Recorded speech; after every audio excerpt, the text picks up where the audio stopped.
오늘의 두 번째 강의는요. 유진투자증권의 이승우 리서치센터장 모셨는데요.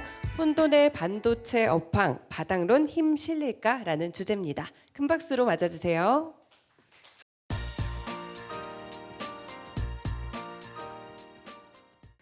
네, 안녕하세요. 네, 토요일 날 이렇게 강의 들어 와주셔서 감사드리고요. 제목이 보니까 이제 하반기는 반도체다 이렇게 되어 있습니다.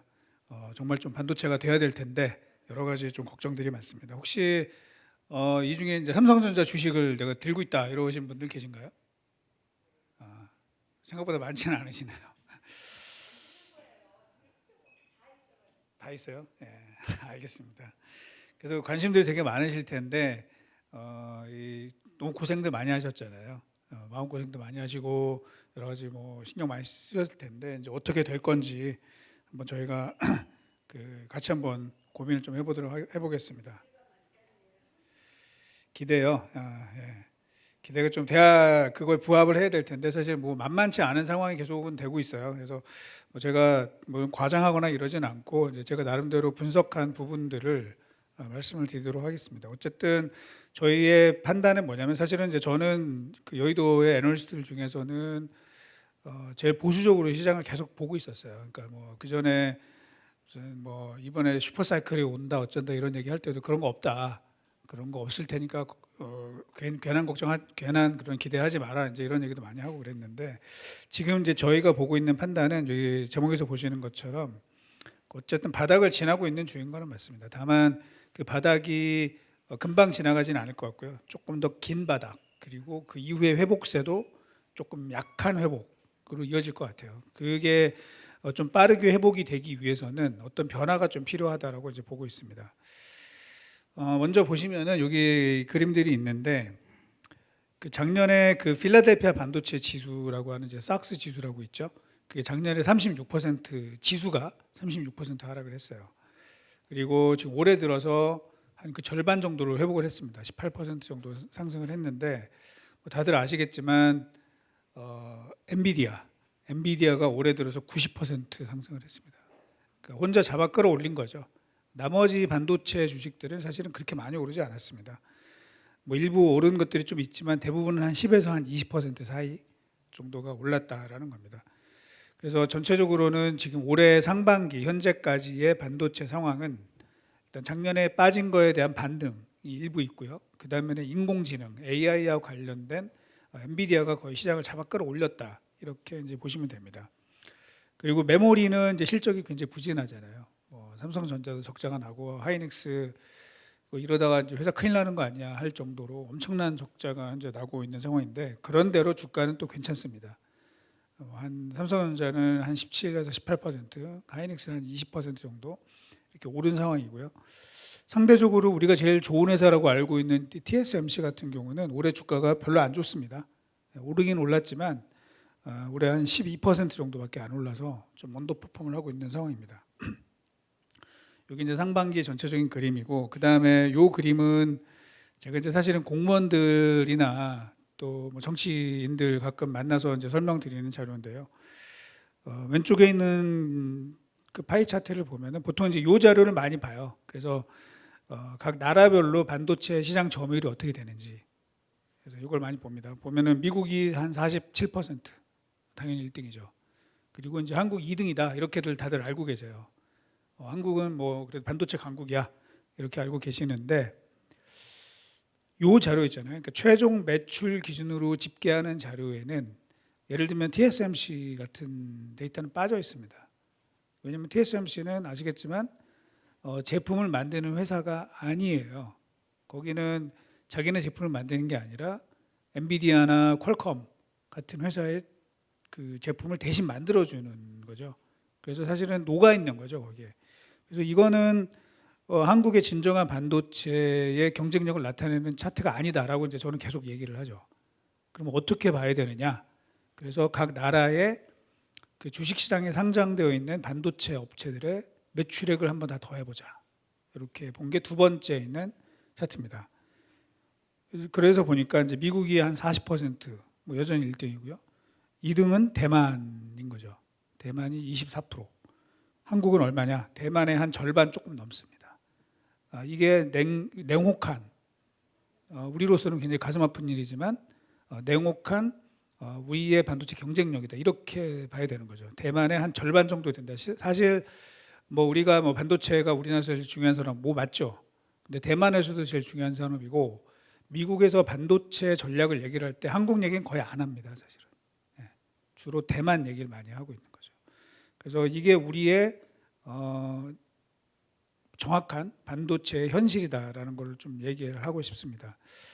세 번째는 이제 영업이익 기준으로 봤을 때도 대만보다 우리가 훨씬 현재 미치지 못하는 상황이고요.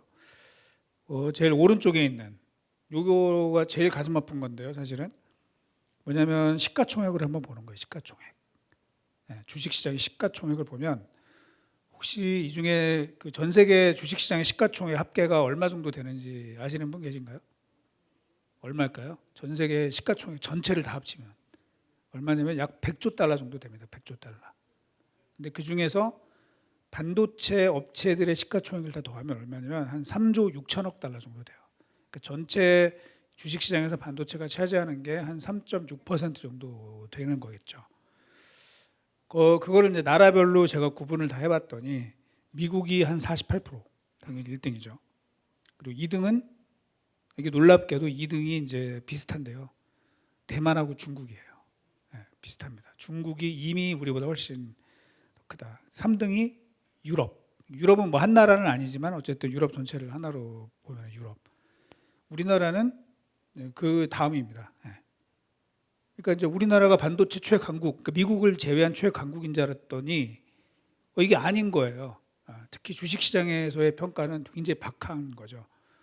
이게 우리의 냉혹한 현실이다. 그래서 제가 이제 항상 그 정치인들 만나서 또는 공무원들 만나서 하는 게 한국 반도체 산업의 펀더멘탈은 너무나도 허약하다. 우리가 알고는 있지만 너무나도 허약하다. 그래서 이 현실을 직시를 해야 우리가 그 대응을 할 수 있지. 뭐 우리가 되게 반도체 강국이다 이런 생각을 하다가는 지금 뭐가 안 되고 있는 상황이죠. 반도체 전 세계 1등부터 50등까지 시가총액 기준으로 그 기업들의 순서를 쭉 나래비를 세워보면은 1등부터 50등 중에 25개가 미국 회사예요. 25개가. 그리고 중국이 11개입니다. 중국이. 우리나라 몇 개 있을까요? 우리나라 2개예요. 삼성, 하이닉스밖에 없어요. 굉장히 사실은 너무나도 이 고리가 약한 거죠. 이게 전체적으로 이 흔히 말하는 생태계가 너무 약해서 이게 아주 훅 불면 이제 꺼질 수 있는 그런 상황이 있다. 그래서 이거를 만들어 줘야 우리가 좀 튼튼한 그런 대응을 할 수 있다라고 보고 있습니다. 뭐 이런 상황이고 그 다음에 이제 중국이 그러면 이제 좀 저렇게 시가총액이 되게 크잖아요. 왜 클까요? 중국이 맞습니다. 정부에서 지원을 많이 하고 그래서 밸류에이션이 되게 높은 거죠. 그러니까 우리나라에서 예를 들면 반도체 장비 회사라 하면은 우리나라 반도체 상장되는 회사 중에서 제일 큰 회사가 이제 원익 IPS예요. 시가총액 뭐 한 2조가 채 안 되잖아요. 1조가 약간 넘어갑니다. 중국에 한 원익 IPS 정도 매출이 나는 회사, 물론 이제 다른 거 합치면 조금 더 크기는 한데 그 회사는 시가총액이 얼마냐면 35조예요. 35조. 그 정도로 지금 많이 벌어져 있는 상황인 거죠.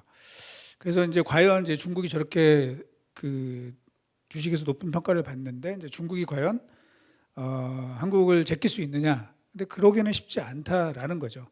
그러긴 쉽지 않습니다. 그러니까 저는 이제 개인적으로 사실은 이제 시진핑이 어떻게 보면은 발톱을 드러낸 거잖아요. 미국을 잡아먹겠다고 발톱을 드러냈고 그게 한국 반도체에는 사실은 뭐 단기적으로는 좀 충격을 주는 거죠. 단기적으로는 여러 가지 갈등을 주지만 미국이 중국 반도체를 완전히 묵사발을 내고 있는 상황이기 때문에 장기적으로는 한국 반도체에 오히려 좀 괜찮을 수 있다라고 보고 있습니다. 단기적으로는 좀 충격은 있겠지만 시간이 지나면은 제가 볼 때는 오히려 시진핑한테 고마워해야 될 가능성도 있어요.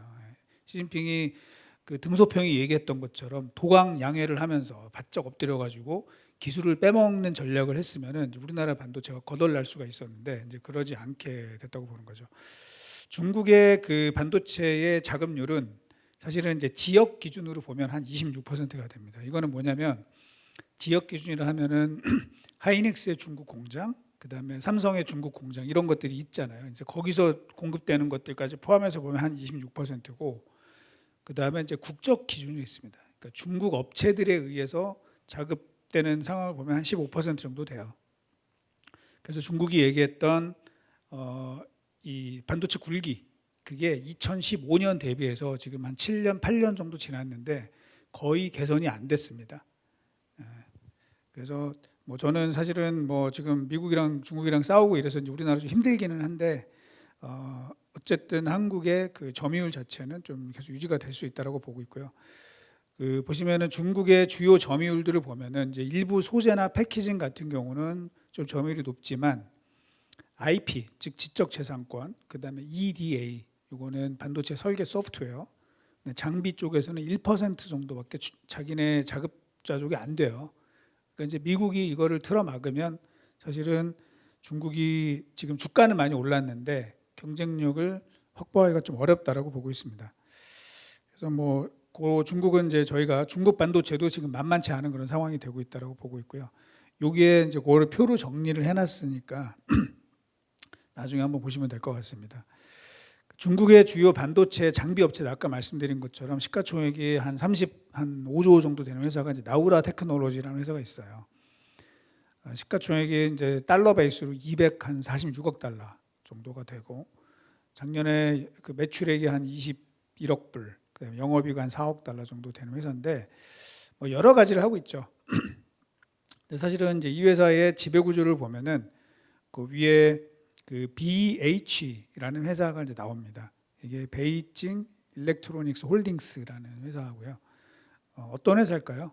당연히 이 베이징 이 당국이 가지고 있는 회사죠. 그래서 베이징 당국이 가지고 있다는 거는 여러분들 잘 아시겠지만 공산당이 지배하고 있는 회사다라는 거죠. 그래서 굉장히 막 그 여러 가지 그 특혜를 몰아주고 그다음에 인원 인력 같은 거 지원을 많이 해주기 때문에 지금 상당히 그 규모가 커져 있죠. 그러니까 전 세계 반도체 장비 회사들 중에서 세계 6등 정도가 되고 있습니다. 근데 실제 그러면 이 회사가 그 정도의 실력을 갖추고 있느냐? 이제 그러지는 않다고 저희는 보고 있어요. 왜냐하면 이 회사 장비를 쓰는 다른 그 주요 반도체 회사가 하나도 없거든요. 이 회사는 주로 LED 그리고 LCD, TFT, LCD 쪽 장비를 좀 많이 하고 있고 반도체도 뭐 이것저것 한다고는 얘기는 하고 있지만 실제로 이게 그 시장에서 이렇게 많이 평가는 되지 않고 있는 상황입니다. 그래서 이제 중국의 현실을 제가 조금 이제 말씀을 드렸습니다. 지금 반도체가 지금 굉장히 어려운 상황인데요. 왜 이런 일이 벌어졌느냐 하는 거는 뭐 다들 아시겠지만 근본적인 원인은 코로나 때문입니다. 코로나로 인해서 수요의 왜곡 현상이 발생을 했던 거죠. 그 코로나 때문에 다들 그 재택근무하게 되고 그때 원격 수업하게 되면서 당연히 노트북들, 컴퓨터들 많이 바꿨는데 이제 이게 계속될 줄 알았던 거죠. 굉장히 크게 증가를 했고 모든 업체들이 이게 세상이 이제 바뀌었다. 그래서 이게 계속될 줄 알았는데 그게 아닌 거죠. 코로나가 이제 끝나니까 다시 원상복귀가 되면서 사람들이 돈을 코로나 때는 쓸 데가 없으니까 돈을 쓸 데가 없으니까 당연히 노트북 구매하고 뭐 그런 쪽을 썼는데 이제 지금 딱 시작이 되니까 어떻습니까? 다 여행 가고 놀러 다니고 이제 이러고 있는 상황인 거죠. 그래서 좀 이따 이제 말씀을 드리겠지만 최근에 실적 발표한 회사들을 보면은 그 루이비통하고 에르메스가 실적이 엄청 좋습니다. 걔네가 이제 뭐라고 얘기를 했냐면 중국이 리오프닝이 되면서 중국 사람들이 면세점에서 엄청 사지른다. 뭐 이런 이야기들을 하고 있는 거죠. 그러니까 이제 돈 있는 것 같고 이제 여행 다니고 명품 사고 이제 이런 식으로 많이 가고 있는 거죠. 그리고 또 하나는 이 밸류 체인에 대한 불안감이 되게 커졌고 바이든이 하도 난리를 친 적이 있었어요. 코로나 기간 동안에 자동차 반도체가 못 만들어지면서 이거 빨리 증설을 해라 이렇게 하도 난리를 쳐가지고 뭐 공장은 뭐 지었는데 우리 사실은 한국 그 메모리 업체들은 그냥 열심히 만든 것밖에 없어요. 근데 그러고 나서 결국은 칩 업체 그리고 유통 채널 그리고 세트 업체 사이에 걸쳐서 재고가 굉장히 많이 쌓였던 거죠. 그러면 사실은 이제 제가 이 재고 문제를 거의 1년 전부터 계속 거론을 했어요. 그래서 주요 업체들 뭐 삼성, SK 만나서 이거 재고가 계속 늘어나는 게 심상치 않다. 이거에 대한 대응을 준비를 해야 되는 거 아니야? 그런데 뭐 계속 뭐 이거 잘 몰라서 그러는데 이거 금방 없어져. 뭐 이런 식으로 얘기를 하더라고요. 이제 그리고 나서 이제 지금 와서 보니까 재고가 너무 많은 거죠. 그렇게 좀 돼 있었고요. 그다음에 실제로 현재 유통 채널 내에 그러니까 예를 들면 용산 전자상가나 이런 데도 PC, 뭐 스마트폰에 이 세트 재고가 역대급으로 많습니다. 그래서 수요가 이제 급감하고 있고 실제로 1분기에 전 세계 이 PC 주로 이제 노트북이 되는데 노트북 출하가 1년 전 대비해서 30%가 감소했어요. 30%. 그리고 스마트폰도 15%가 감소했습니다. 그러니까 이제 지금 그 세트가 안 팔리는 거잖아요. 노트북을 아무도 안 사가니까 노트북 업체들이 일단 자기네가 가지고 있는 재고부터 털어야 되기 때문에 노트북을 만들기 위한 반도체 주문을 거의 안 내고 있는 상황인 거죠. 거의 안 내고 있는 거죠. 그래서 지금 수요가 뭐 거의 없는 상황이라고 보시면 돼요. 반도체는. 그래서 요게 일단 마무리가 되고 나면은 이제 그 다음에 슬슬 주문이 나올 텐데 주문이 나와도 어떨까요? 삼성이나 하이닉스의 재고가 또 많이 있어요. 그러면 이제 그 재고가 또 없어지는 데까지 시간이 걸릴 겁니다.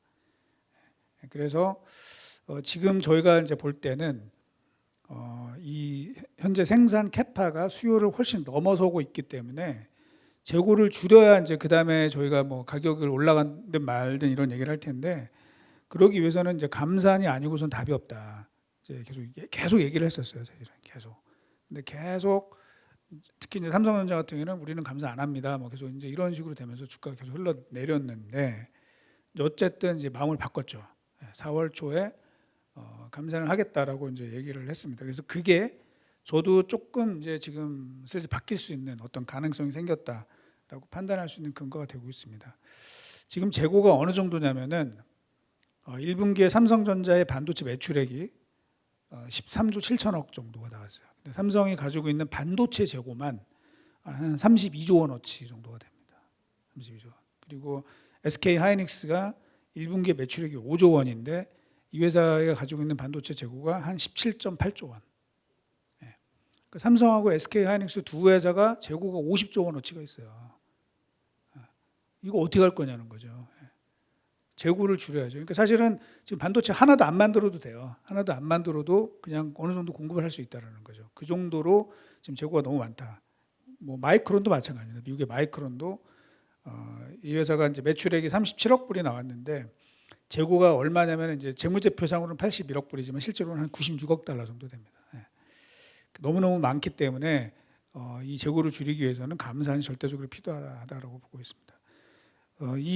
그 디램 업체들만 많은 게 아니라 뭐 다 많습니다. 지금 다 인텔도 많고 뭐 그 밑에 보시면은 심지어 엔비디아도 많고요, 퀄컴도 많은 그런 상황입니다. 그래서 재고가 어떻게 줄어드는지가 앞으로 중요한 변수가 될 것 같습니다. 그 다음에 이제 최근에 그 기업들 실적 발표가 있었는데 이제 뭐 제가 간단하게 주요 해외 기업들이 무슨 얘기했는지 한번 빠르게 한번 정리를 해드릴게요. 먼저 TSMC, 여기는 그래도 괜찮지 않냐 뭐 이러실 텐데 이 회사가 1분기 매출액이 167억 달러예요. 그런데 2분기 매출액은 더 줄어든다 이렇게 얘기를 한 거죠. 안 좋아진다라고 얘기를 한 거예요. 그다음에 테슬라도 뭐 관심이 많으실 텐데 실적 발표하고 주가가 빠졌죠.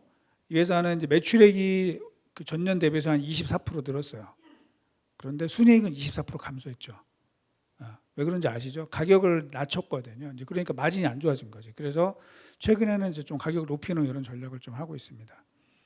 그 다음에 우리 ASML 뭐 다 잘 아시는 흔히 하는 슈퍼을이라고 하는 이제 ASML도 실적은 좋아요. 여기는 독보적이니까. 다만 수준은 전년비 좀 감소했다. 요거 좋은 뉴스일까요? 나쁜 뉴스일까요? 좋은 뉴스예요. 왜 우리한테는 투자를 지금 안 해야 됩니다. 지금은 투자를 안 해야 됩니다. 그 다음에 그 밑에 있는 LRCX는 램리서치로 이제 반도체 장비 회사인데 이 회사 1분기 매출액이 4분기 대비해서 27%가 감소했어요. 그리고 2분기도 매출액이 더 줄어든다. 이거 좋은 뉴스예요. 지금 이제 투자를 안 해야 돼요. 이제 지금은 뭐 자꾸 제가 이제 뭐 공무원들이나 정치인들 만나면 반도체 투자 뭐 더 적극적으로 해야 된다 이런 얘기 하는데 자, 우리가 삼성이나 SK 하이닉스가 투자를 열심히 하면 누가 좋을까요? 누가 좋냐면 애플이 좋아요.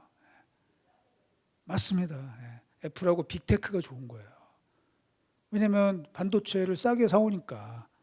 그래서 사실은 애플 뭐 좀 이따 말씀드리겠지만 애플도 이번에 실적이 매출액이 전년 대비해서 마이너스가 났어요. 마이너스가 났는데 영업이익, 그러니까 매출 총 이익률 마진은 역대 최고를 기록을 했습니다. 그게 뭐냐? 반도체를 너무 많이 지금 찍어내서 가격이 빠지니까 거긴 좋은 거죠. 그러니까 저희가 지금 판단을 되게 잘해야 됩니다. 미국이 자꾸 뭐 미국에 공장 투자해라, 뭐 반도체 공장 지어라 그러는데 그거에 우리가 그러면 감사합니다 하고서 가서 공장을 지어야 되는지 투자를 해야 되는지 이걸 지금 판단을 되게 잘해야 됩니다. 오히려 지금 너무 많기 때문에 좀 저희가 상황을 봐가면서 해야 되는데 너무 무리하게 투자를 했던 것 같아요. 그리고 그게 결국은 공급 과잉으로 현재 빠져가지고 이 모양의 상황이 된 거죠.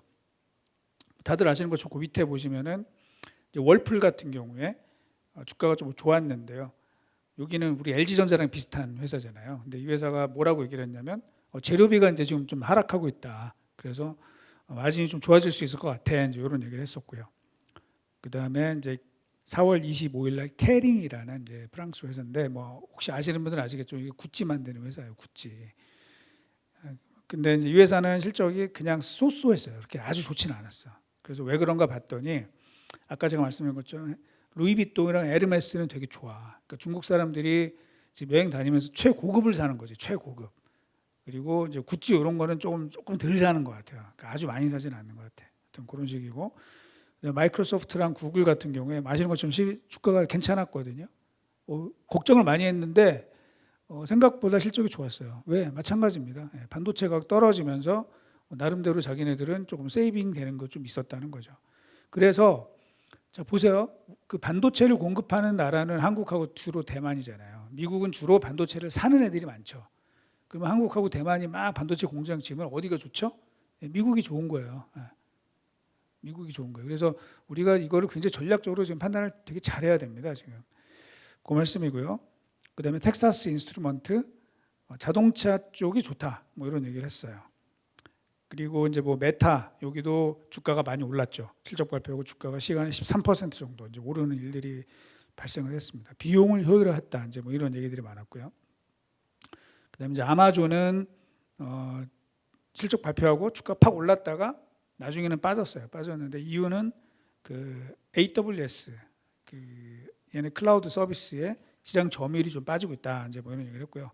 자, 그 다음에 이제 보셔야 되는 회사가 인텔입니다. 인텔 좀 저희는 지금 주의 깊게 보고 있는데요. 인텔이 되게 안 좋은데 실적 발표가 주가가 올랐단 말이에요. 그리고 대부분 다 잘 모르시는데 3월 한 달 동안에 주가가 제일 많이 오른 회사가 이제 4월 달은 좀 아니지만 3월 한 달 동안에 31% 주가가 올랐어요. 인텔이. 인텔 망하는 거 아니야? 이제 이런 걱정도 많이 하셨는데 많이 올랐단 말이에요. 왜 올랐을까요?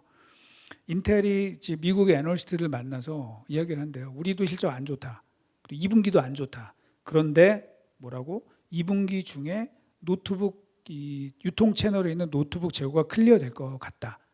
이제 이런 얘기를 많이 하면서 좀 변화할 수 있는 가능성 이런 것들이 많이 나온다고 합니다.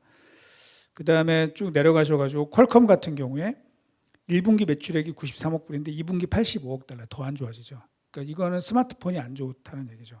그리고 이제 아까 말씀드린 애플 같은 경우는 여러 우려가 있었지만 GP 마진율이 역대 최고를 기록을 했다.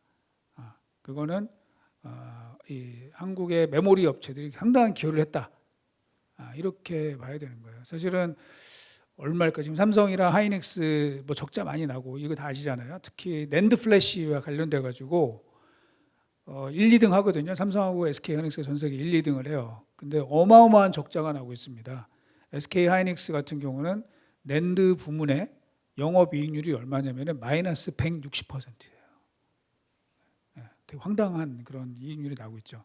근데 작년 1년 동안에 애플은 낸드 가지고 돈을 얼마를 벌었냐면 원화로 20조 원어치를 벌었어요. 삼성하고 하이닉스는 어마어마한 적자가 났는데, 그래서 그거를 우리가 노란하지 않기 위해서는 어떤 전략을 취해야 될지 정말 심도 있는 고민이 필요하다고 말씀을 드립니다. 뭐 제가 볼 때는 이제 좀 판단을 잘못한 거죠. 사실은 우리가 반도체 수요가 뭐 계속 좋을 수가 있는데 사실은 이게 무작정 좋을 수는 없거든요. 특히 세트 수요가 줄어들게 되면은 흔히 말하는 빗 그로스라고 하는 게 한계가 있어요. 그거를 감안을 한 투자를 했어야 되는데 너무 투자가 많이 되다 보니까 반도체는 다들 아시는 것처럼 공장을 지어놓으면 그냥 무조건 돌려야 되거든요. 그러면은 계속 물량이 쏟아지면서 수요 공급 법칙에 의해서 이제 가격이 계속 빠지는 이런 일들이 현재 발생을 하고 있는 것이죠.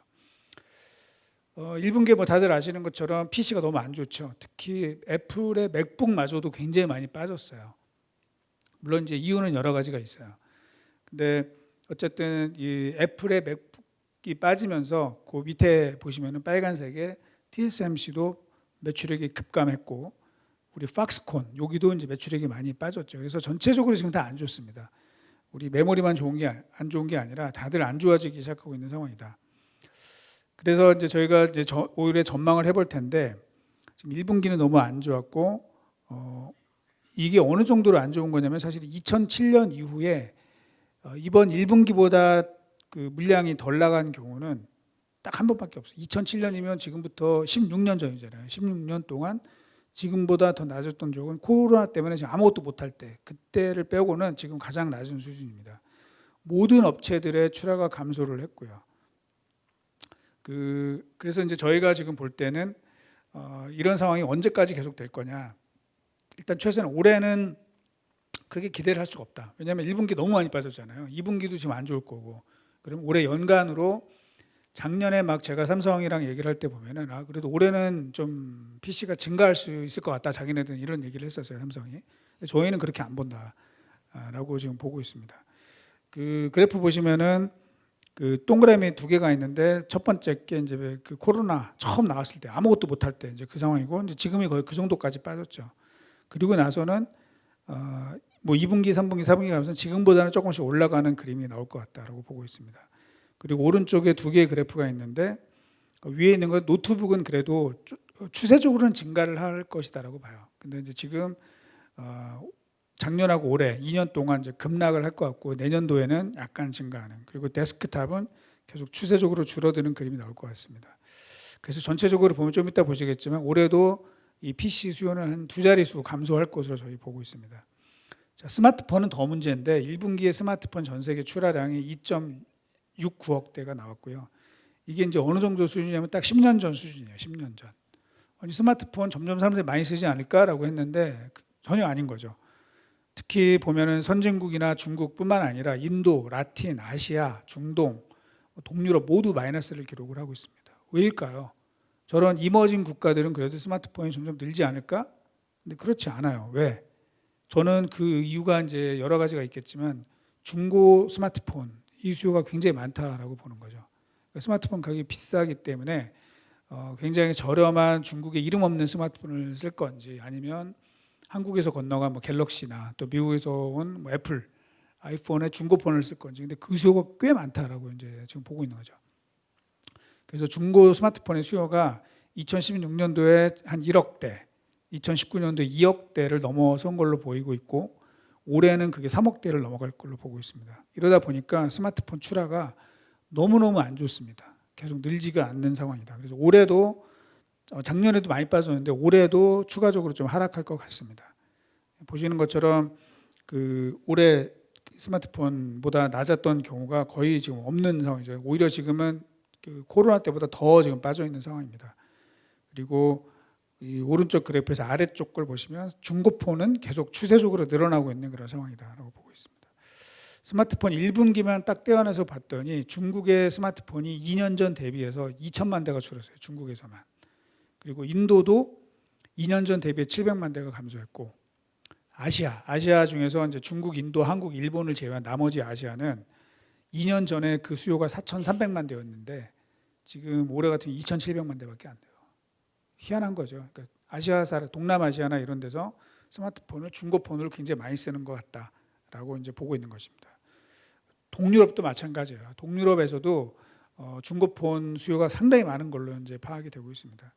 업체별로 봤더니 애플을 제외한 모든 업체가 2년 전 대비 물량이 굉장히 많이 빠졌습니다. 삼성전자가 2년 전 대비 22% 1,700만 대 물량이 줄었고요.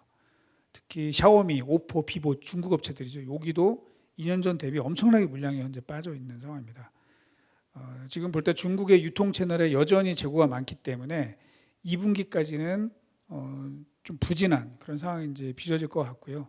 다만 이게 이제 하반기도 계속 이렇게 될 거냐 이제 그러진 않는 것 같아요. 왜냐하면은 지금 너무나 수요가 안 좋은 거는 유통 채널의 재고를 클리어하고 있는 상황이거든요. 그래서 이게 클리어가 되고 나면은 그 다음에는 어느 정도 조금 매기가 돌 가능성이 있다라는 거죠. 그래서 그게 뭐 제가 하는 얘기가 아니라 각 업체들하고 유통 채널 쪽에서 나오는 얘기예요. 그래서 지금은 너무 안 좋아, 너무 안 좋은데 어쨌든 하반기가 넘어가면서부터는 그래도 지금보다는 상황이 좀 나아질 것 같다. 거기에 맞물려서 이제 감사할이 시작이 되면은 그게 좀 작동을 할 가능성이 있다고 보는 거죠. 태블릿도 마찬가지인데 태블릿도 지금 그 왼쪽에 있는 분기별로 보면은 빨간색이 YOY 그래프가 어느 정도냐면 굉장히 많이 빠져 있죠. 그 빨간색 숫자 두 개가 있는데 제일 많았을 때가 분기에 5,500만 대 팔리던 게 지금 3,100만 대 팔렸어요. 거의 뭐 한 40%가 날아간 거죠. 연간으로 봐도 오른쪽에 있는 그림처럼 최고 많이 팔렸을 때 2014년이에요. 태블릿이 제일 많이 팔렸을 때. 그거에 비해서 올해 같은 경우는 제가 볼 때 한 1억 대 이상 감소할 것으로 보고 있습니다. 수요가 너무 안 좋은 거죠. 그러다 보니까 당연히 반도체가 굉장히 고생을 할 수밖에 없는 상황이고요. 또 서버 같은 경우도 작년에는 한 10% 성장을 했는데 올해는 지금 뭐 경기 둔화 이슈 때문에 업체들이 투자를 많이 못 합니다. 그래서 올해 좀 감소할 것으로 보고 있습니다. 이런 상황에서 얼마 전에 조금 충격적인 그 어떤 보도가 나왔어요. 그 대만의 권밍치라고 하는 유명한 애널리스트가 있어요. 이 사람이 뭐라 그랬냐면은 마이크로소프트랑 메타가 하반기 때 서버를 대규모로 줄인다, 뭐 이런 얘기를 했어요. 특히 우리가 얘기 많이 하고 있는 사파이어 래피즈 관련해 가지고 주문이 50에서 70% 줄어든다. 이런 보도가 나왔거든요. 근데 이게 만약에 사실이었으면 어땠을 것 같냐면 인텔 주가 제가 볼 때 최소한 한 5, 6%는 빠집니다. 5, 6%. 그리고 마이크론이나 하이닉스도 한 5, 6% 빠져요. 근데 그날 아무 변화가 별로 없었거든요. 이 사람이 이런 얘기하고 나서 이제 실적 발표가 있었어요. 그랬더니 이제 어땠냐면은 이 사람이 얘기를 하기를 마이크로소프트랑 메타가 투자 줄인다고 했는데 저 두 회사는 보시면은 그 밑에서 두 번째 줄 보면 작년도 대비 투자를 늘렸단 말이에요. 마이크로소프트랑 메타는. 그리고 메타는 실적 발표에서 올해 작년보다 투자를 뭐 줄이진 않겠다, 뭐 늘리거나 유지를 하겠다, 이제 이런 식으로 얘기를 했죠. 물론 구글이나 아마존은 좀 줄이기는 했지만 마이크로소프트는 요즘에 뭐 챗GPT 때문에 잘 나가잖아요. 그래서 투자를 오히려 늘렸고 메타도 사람은 잘랐지만 어쨌든 투자 늘렸다는 거죠. 그래서 이 권밍치의 말이 옛날만큼 잘 안 맞아요. 그 이유는 이제 확인해 보면은 하도 이 사람이 그 내부 정보를 많이 빼내 가지고 그 애플이나 뭐 또는 애플 협력사들이 일부러 역정보를 흘린다 그럽니다. 그래서 조금 잘못된 내용들이 좀 나왔다. 그래서 이제 저희는 어쨌든 이제 권밍치는 하반기 되게 안 좋게 코멘트를 했는데 지금보다 저는 하반기 때 서버 좀 늘어날 가능성이 있다고 보고 있습니다. 이런 상황에서 이제 빅테크들의 캐펙스, 이게 지금 보시는 것처럼 안 좋죠. 작년부터 계속 안 좋아지고 있는데 지금 1분기도 마이너스이기는 하지만 어쨌든 곧 그 뭐라 그럴까, 이 고비를 좀 넘어가는 이런 상황으로 현재 보고 있습니다. 실제로 이 회사들 마이크로소프트, 구글, 아마존, 메타 이 빅4의 캐펙스를 보면은 아까 말씀한 것처럼 마이크로소프트랑 메타는 오히려 투자를 늘렸다. 그리고 이제 지금 마이크로소프트가 투자 늘린 거는 챗 GPT 때문에 그런데 자, 구글이 이제 변수가 됐죠. 이제 바드라는 걸 발표했단 말이에요. 그래서 이제 저도 써봤는데 뭐 그냥 쓸만해요. 네, 괜찮은 것 같아요. 그래서 지금 올해 1분기는 구글이 투자를 많이 줄였는데 그게 잘 되면 투자를 늘릴 가능성도 있다라고 보고 있습니다. 이런 상황에서 이런 것들을 종합을 해서 저희가 반도체 또 수요 예측을 해요. 간단히 이제 말씀을 드리면 올해 PC는 11% 감소한다라고 보고 있어요. 11%.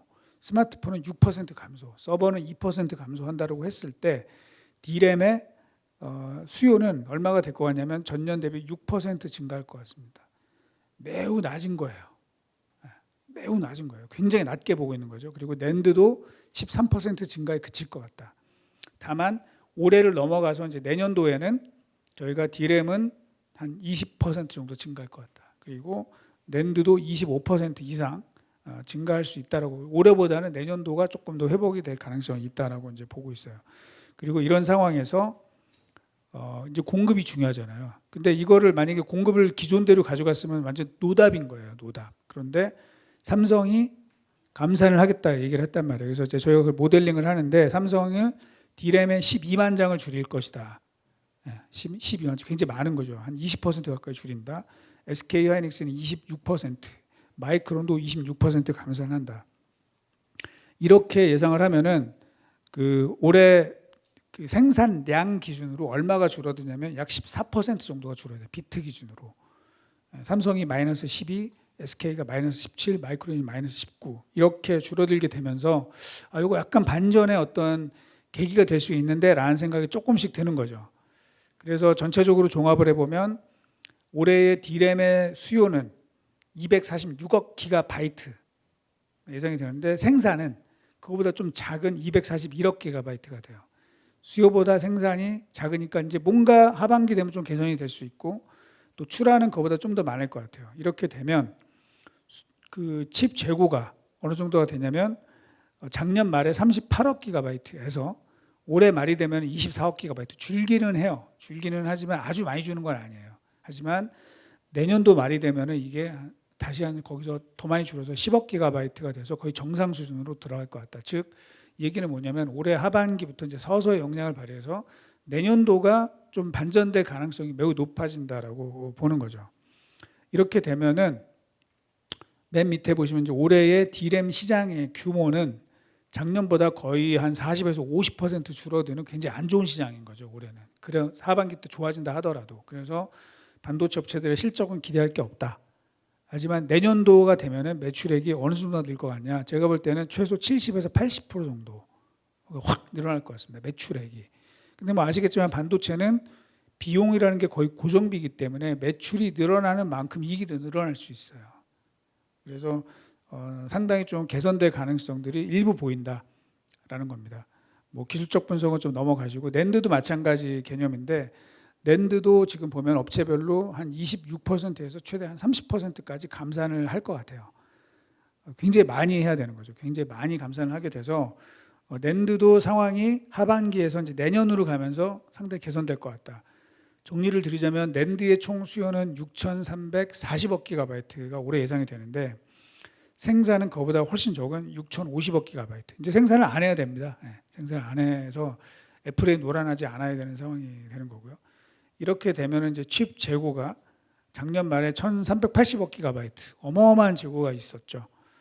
이게 올해 말이 되면 한 940억 기가바이트.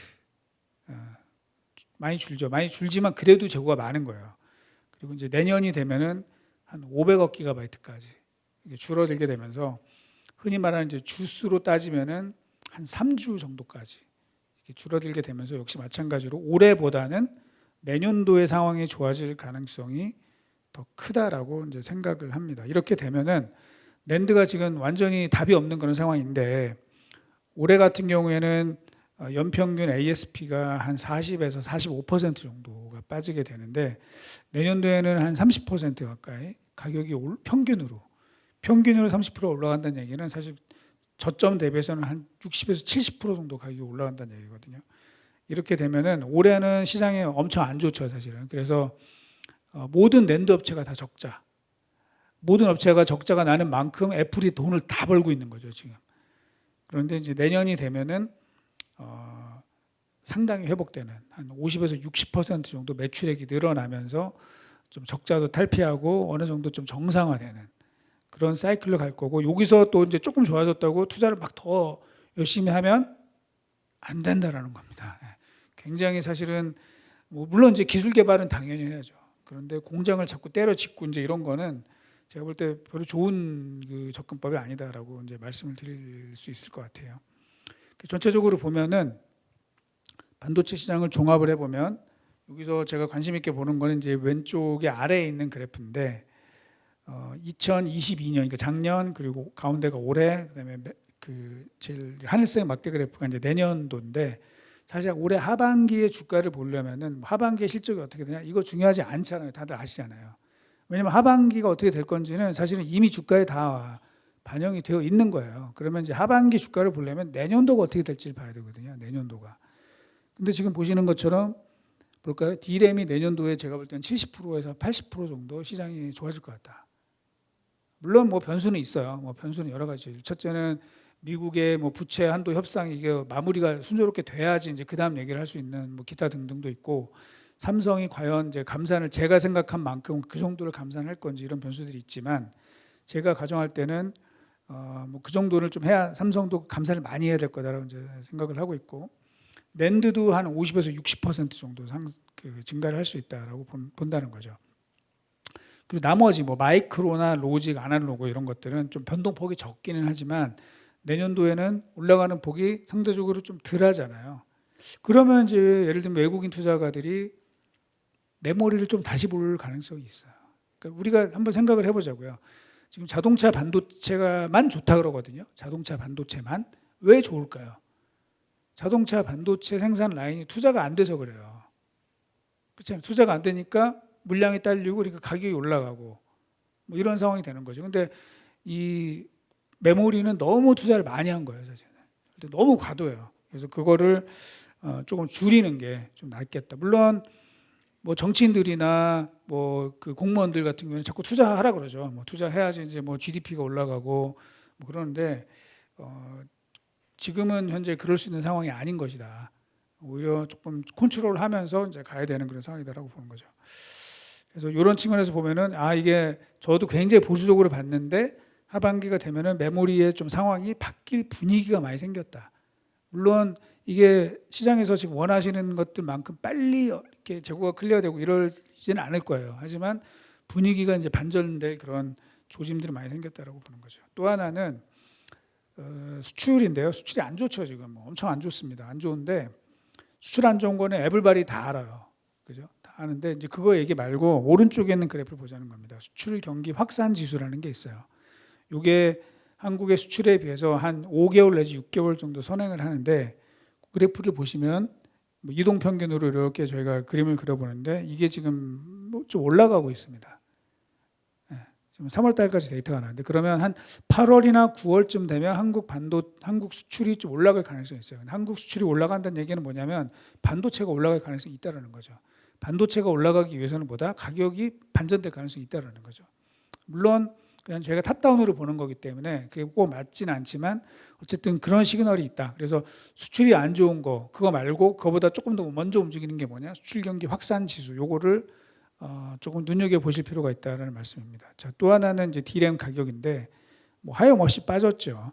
얼마가 빠졌냐면은 그 오른쪽에는 그림처럼 서버 D램 고정 가격이 고점 대비해서 67%가 빠졌어요. 67%. 그런데 이게 과거에 2018년도에서 2019년도 빠질 때도 얼마가 빠지냐면 66% 빠지고 나서 하락을 멈췄단 말이에요. 이게 무슨 의미냐? 대략 저 정도면 이제 사실은 대충 빠질 만큼 빠졌다는 얘기죠. 모든 업체가 적자가 나고 그래서 자연스럽게 저 정도 되면 이제 감산이 시작될 수밖에 없고 뭐 또는 뭐 다른 일이 벌어질 수밖에 없고 그래서 지금 D램의 추가 가격 하락세는 굉장히 제한적일 것이다. 이렇게 좀 보고 있습니다. 거기에다가 삼성이 또 감산 얘기를 꺼냈기 때문에 그런 것들이 작동할 거라고 보고 있습니다. 또 하나 이제 많은 분들이 다 아시는 것처럼 ISM 제조업 지수하고 OECD 경기 선행 지수 요 두 가지 되게 중요한 차트인데 이게 메모리 반도체 사이클이랑 되게 잘 맞아요. 근데 제가 저기 동그라미 쳐놨지만 모양이 어떻게 됐나 보시면은 살짝 올라갔어요. 네, 살짝 올라가기 시작을 했습니다. 그래서 이런 것들은 하반기 이후에 메모리 업황의 방향 전환 가능성이 매우 높아졌다. 그래서 그동안 굉장히 고생도 많이 하셨는데 어쨌든 점점 조금 나아질 가능성이 높아지고 있다고 보고 있습니다. 삼성전자 하반기 이후에 점차 실적 개선될 것 같고요. 현재 뭐 PBR 이제 뭐 낮죠. 근데 이제 사실은 저는 이제 좋게 보려고 되게 노력을 많이 하는데 사실 삼성에 대한 가장 그 외국인들이 가지고 있는 우려가 뭐냐면요. 이게 삼성이 옛날 같지 않다. 기술 리더십이 옛날 같지 않아. 이걸 걱정을 제일 많이 합니다. 그래서 그 부분들이 과연 좋아질지 어떨지 이거를 삼성이 스스로 증명을 해야 돼요. 스스로. 근데 그러기 위해서는 EUV에서 현재 막혀 있는 기술이 어떻게 그 브레이크스루를 뚫고 지나갈지 이게 되게 중요할 거고 그렇게 되면은 제가 볼 때는 이제 삼성전자 지금 올해 들어서 외국인들이 좀 사기는 했는데 그거는 뭐 삼성이 좋아서 산 게 아니라 그냥 포트폴리오 배분 차원에서 산 거고 그 어떤 기술력을 다시 좀 리더십을 갖게 되면은 조금 긍정적으로 볼 필요가 있다라고 보고 있습니다. 제일 안타까운 거는 왼쪽에 있는 아래에 있는 그래프인데 이게 삼성 반도체 파란색이고 TSMC입니다. 영업이익을 비교를 한 건데요. 옛날에는 삼성이 못하면 TSMC만큼 돈을 벌고 잘할 때는 TSMC보다 뭐 2배, 3배 이렇게 돈을 벌었는데 지금은 완전히 지금 거꾸로 된 거죠. 이거를 어떻게 회복을 할지 이게 이제 중요하다라고 보고 있습니다. 하이닉스는 뭐 반도체가 좋아지면 같이 좋아지기는 해요. 하지만 지금 다들 아시는 것처럼 재무 상태에 대한 부담이 되게 많아요. 순차익금이 무려 20조 원에 달하고 있기 때문에 당연히 추가적인 어떤 기술을 확보하기 위한 투자가 위축될 수밖에 없습니다. 그리고 삼성은 아직은 이제 그런 여유가 있기 때문에 뭐 좋아지긴 할 겁니다만 좀 고비를 지나야지 될 것 같다라는 생각이 들어서 저는 애널리스트로서는 이제 하이닉스보다는 삼성을 조금 더 선호합니다. 그렇게 좀 말씀을 드리고 그 다음에 반도체 ETF를 조금 가져왔는데 왜냐하면 이게 개별 종목으로 투자하기가 지금 되게 어려운 상황이에요. 왜냐하면 실적들이 굉장히 안 좋을 겁니다. 지금 투자를 줄이잖아요. 그래서 개별 종목보다는 그냥 반도체 ETF를 저는 추천을 드리고 이 4개가 있는데 코덱스나 타이거 반도체보다는 타이거 FN 탑10 반도체 탑10 여기에 삼성전자가 들어있고 KB스타 비메모리 반도체 액티브 이런 것들이 상대적으로 더 나은 퍼포먼스를 보여주지 않을까라고 생각을 합니다. 이렇게 해서 제 발표를 마치고 혹시 플로우에 질문들이 있으시면은 한두 분 뭐 질문을 받도록 하겠습니다. 하여튼 삼성전자 뭐 반도체 때문에 고생도 많이 하셨을 텐데 조금씩은 제가 볼 때는 이제 상황이 좀 개선되는 그런 흐름으로 지나간다는 말씀을 마지막으로 드리고 그럼 여기서 제 그 발표는 마치도록 하겠습니다. 감사합니다.